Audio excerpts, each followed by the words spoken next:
Hi అండి. అందరికీ నమస్కారం. Welcome to my channel. ఈ వీడియోలో ముందుగా పెన్షనర్స్ అందరికీ పెన్షనర్స్ డే శుభాకాంక్షలండి. భారతదేశ పెన్షన్ల పరిణామ క్రమం గురించి అయితే వీడియోలో తెలుసుకుందాము. సో, మనందరికీ తెలిసిందే డిసెంబర్ 17వ తేదీన మనము పెన్షనర్స్ డే భారతదేశ పెన్షనర్స్ డేగా అయితే జరుపుకుంటున్నాము. సో, ఈరోజు డిసెంబర్ 17 కాబట్టి వివరాల్లోకైతే వెళ్ళిపోదాము. వివరాల్లోకి వెళ్ళిపోయే ముందు వీడియోనైతే ఎక్కడ గాని స్కిప్ చేయకుండా ఎండ్ వరకు చూసేయండి. అప్పుడే ఇన్ఫర్మేషన్ పూర్తిగా అర్థమవుతుంది. అలాగే వీడియో చూస్తున్న ప్రతి ఒక్కరు వీడియోకి లైక్ చేయండి ఫ్రెండ్స్. ఈ వీడియోని తోటి పెంచిన మిత్రులతో అందరితో షేర్ చేయండి. కొత్తగా మన ఛానల్‌ని చూస్తున్నవారు ఇంకా ఎవరైనా సబ్స్క్రైబ్ చేసుకున్నట్లయితే వెంటనే మన ఛానల్‌ని సబ్స్క్రైబ్ చేసుకోండి. సో, దీని ద్వారా నేను చేసే లేటెస్ట్ వీడియోస్ అన్నీ మీ వరకు రీచ్ అవుతాయి. ఇక ఆలస్యం చేయకుండా వివరాల్లోకైతే వెళ్ళిపోదాము. ఫ్రెండ్స్, ఇక విషయానికొచ్చినట్లయితే డిసెంబర్ 17 పెన్షనర్స్ డే శుభాకాంక్షలు. భారతదేశ పెన్షనర్స్ డే పరిణామ క్రమం గురించి తెలుసుకుందాము. జాతీయ పెన్షనర్ల దినోత్సవం హక్కుల సాధనలో ఒక చరిత్ర మైలురాయిగా చెప్పవచ్చు. ఎందుకంటే ఈ రోజున అంటే డిసెంబర్ 17న పెన్షన్ అనేది భిక్ష కాదు. పెన్షన్ అనేది హక్కు అని చాటిన నకారా గారి కేసు ఒక స్మరణ ఈరోజు డిసెంబర్ 17 కాబట్టి.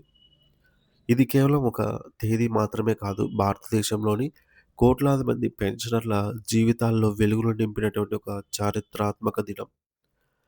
1982 డిసెంబర్ 17న DS Nakara versus Union of India కేసులో భారత సర్వోన్నత న్యాయస్థానం ఇచ్చిన తీర్పు పెన్షన్ అనే పదానికి ఒక కొత్త నిర్వచనాన్ని, పెన్షనర్ల అసాధారణమైనటువంటి గౌరవాన్ని, చట్టబద్ధమైన హక్కులను కల్పించింది. ఈ చారిత్రాత్మక దినోత్సవాన్ని పురస్కరించుకొని దేశంలో సో, యావత్ దేశంలోని పెన్షనర్ల జాతీయ పెన్షనర్ల దినోత్సవ శుభాకాంక్షలండి అందరికీ. పెన్షన్ అనే పదానికి అర్థం మార్చిన తీర్పు. ఆనాడు సుప్రీంకోర్టు ప్రధాన న్యాయమూర్తి జస్టిస్ వైవి చంద్రచూడ్ గారి నేతృత్వంలోని 5 సభ్యుల ధర్మాసనం ఇచ్చిన తీర్పులోని ముఖ్య అంశాలు నేటికి ప్రభుత్వాలకు మార్గదర్శకాలుగా అయితే నిలుస్తున్నాయి. అందులో ముఖ్యంగా పెన్షన్ అనేది భిక్ష కాదు, హక్కు. పెన్షన్ అనేది యజమాని అంటే ఇక్కడ మనకు ప్రభుత్వం అనమాట. ప్రభుత్వం దయతో ఇచ్చేటటువంటి దానం కాదు అది. అది ఉద్యోగిగా గతంలో చేసిన సేవలకు గుర్తింపుగా చెల్లించే వాయిదా వేయబడినటువంటి వేతనం. ఇది పెన్షనర్ యొక్క స్థిరమైన హక్కు. గౌరవప్రదమైన జీవనం కోసం పెన్షన్. పదవీ విరమణ అనంతరం వృద్ధాప్యంలో ఉద్యోగి గౌరవంగా, సుఖ సంతోషాలతో జీవించేందుకు ప్రభుత్వం కల్పించే ఆర్థిక భరోసాయే ఈ యొక్క పెన్షన్‌గా సుప్రీంకోర్టు పేర్కొంది. వివక్షకు తావులేదు.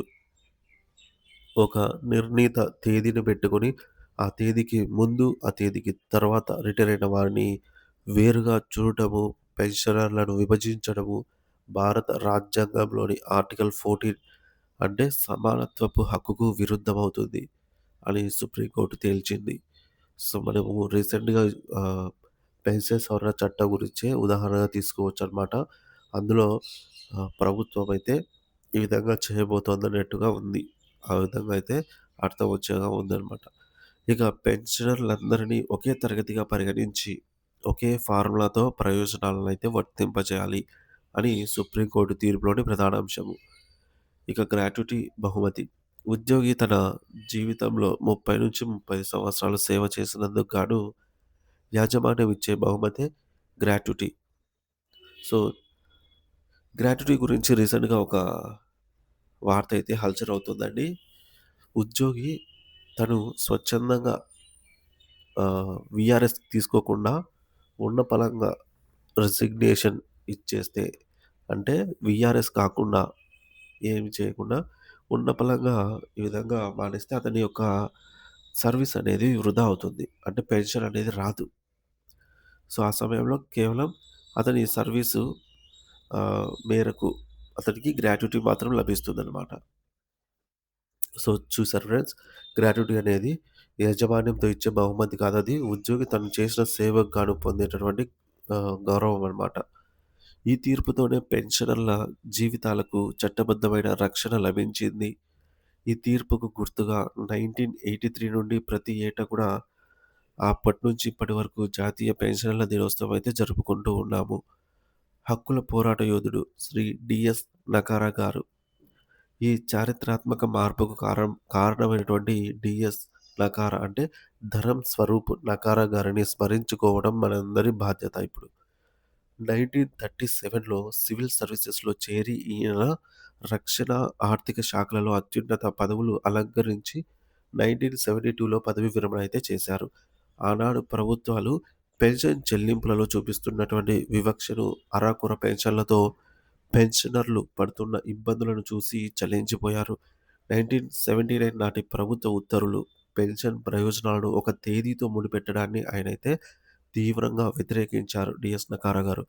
కొందరు పెన్షనర్లతో కలిసి సుప్రీం కోర్ట్ అంటే ఆయన తన కొంతమంది పెన్షనర్స్‌తో వెళ్లి సుప్రీం కోర్ట్ తలుపు తట్టి లక్షలాది మంది జీవితాల్లో ఆశాజ్యోతిగా అయితే నిలిచారు. ఈ సందర్భంగానే పెన్షనర్స్ డే అనేది మనకు జరుపుకుంటున్నాము. పెన్షన్ పరిణామ క్రమం పోరాటాల ఫలం. ప్రపంచంలో మొట్టమొదటగా 1889లో Germany chancellor Otto von Bismarck pension విధానాన్ని ప్రవేశపెట్టారు. భారతదేశంలోని 1871 పెన్షన్ చట్టంలో ఇది రూపుదిద్దుకుంది.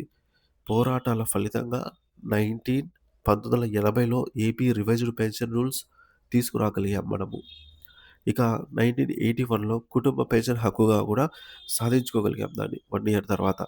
అనంత కాలంలో అంటే ఇక తర్వాతి రాబోయే కాలంలో పెన్షన్ అనేది స్థిరమైన పెన్షన్‌ను, తర్వాత గ్రాట్యుటీని సాధించుకోగలిగాము. కమ్యూటేషన్ మనము ఆహ్, కమ్యూటేషన్ తీసుకుంటూ ఉంటాము. సీవీపీ అంటారు. So, commutation value of pension సాధించుకోగలిగాము. అలాగే ట్రిపుల్ బెనిఫిట్ స్కీమ్ ఇదంతా కూడా సాధించుకోవడం జరిగింది.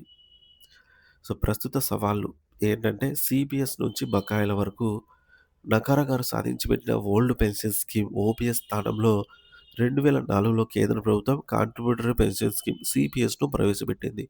ఇది ఉద్యోగుల భద్రతకు కాకుండా మార్కెట్ ఒడిదుడుకులకు వారి జీవితాలను ముడిపెట్టే ప్రమాదకరమైన విధానమని ఉద్యోగ సంఘాలు పోరాడుతున్నాయి. ఎందుకంటే ఈ యొక్క పెన్షన్‌కని తీసుకున్న డబ్బులు షేర్ మార్కెట్‌లో పెట్టి అక్కడ ఆ రోజు ఎంత రేటొస్తే అంత రేటుకు ఇవ్వడం అనేది ఆహ్, ఇది చాలా ప్రమాదకరం. రిస్క్ ఎక్కువుంటుంది. కాబట్టి ఈ పద్ధతి వద్దు. మాకు సీపీఎస్ వద్దు. ఓపీఎస్సే కావాలంటున్నారు. దేశవ్యాప్తంగా, రాష్ట్ర వ్యాప్తంగా సీపీఎస్ రద్దు చేసి ఓపీఎస్‌ను పునరుద్ధరించాలన్న డిమాండ్ బలంగా వినిపిస్తోంది. ప్రభుత్వానికి పెన్షనర్ల విజ్ఞప్తి. గత 5 నెలలుగా పెన్షన్‌ను మొదటి వారంలోనే టెన్షన్ లేకుండా అందిస్తున్నటువంటి ప్రభుత్వానికి ధన్యవాదాలు తెలియజేస్తూ, అలాగే ఈ యొక్క పేరుకుపోయిన సమస్యలేవైతే ఉన్నాయో పెన్షన్‌లకు సంబంధించి వాటన్నిటికి కూడా బకాయిలైతేనేమి, పే కమిషన్ నియమించడం అయితేనేమి, అడిషనల్ క్వాంటమ్ ఆఫ్ పెన్షన్ తగ్గించిన దాన్ని తిరిగి పదో పీఆర్సీ లాగా పునరుద్ధరించాలని, కమ్యూటేషన్ రికవరీ కాలాన్ని కూడా తగ్గించాలని, దేశ నిర్మాణంలో తమ జీవితాలను ధారపోసిన వయోవృద్ధులైన పెన్షనర్ల సంక్షేమం ప్రభుత్వాల బాధ్యత. సో, వారిని భారంగా కాకుండా గౌరవంగా చూడాలి. పెన్షన్ లేని వారికి పెన్షన్ కల్పించడం, పెన్షన్ ఉన్నవారిని వా పెన్షన్ వారి యొక్క పెన్షన్‌ను పరిరక్షించడం మనందరి ముందున్నటువంటి బహుత్తర కర్తవ్యం. చివరగా అందరికీ మరొకసారి happy pensioners day. Thank you for watching this video.